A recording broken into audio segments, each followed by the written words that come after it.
বলুন আপনার সমস্যা কি? সমস্যা তো অনেক, কিন্তু কোনটা দিয়ে শুরু করব বুঝতে পারছি না। ধীরে সুস্থে যে কোনো একদিক থেকে সমস্যাগুলি বলতে শুরু করুন। কি আর বলবো ডাক্তারবাবু, জুতো না পরলে পায়ে মাটি লেগে যায়, ছাতা না নিলে মাথায় রোদ লাগে, ফ্যান না চালালে গরম লাগে, আবার ফ্যান চালালে মিটারের বিল বাড়ে, আইসক্রিম খেলে ঠান্ডা লাগে। ভীষণ সমস্যা ডাক্তারবাবু, ভীষণ সমস্যা।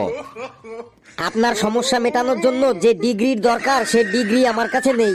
আপনি ভাগুন এখান থেকে। এরপর কে আছেন চলে আসুন। বলুন কি হয়েছে আবার? ডাক্তারবাবু, আমার পায়ের ব্যথা তো সারলো না। আপনাকে যে মলমটা লাগাতে বলেছিলাম লাগিয়েছেন? লাগিয়েছি মানে? প্রতিদিন 3 বেলা করে লাগাই, এই মাত্র লাগিয়ে এলাম। কোথায় লাগিয়েছেন মলম?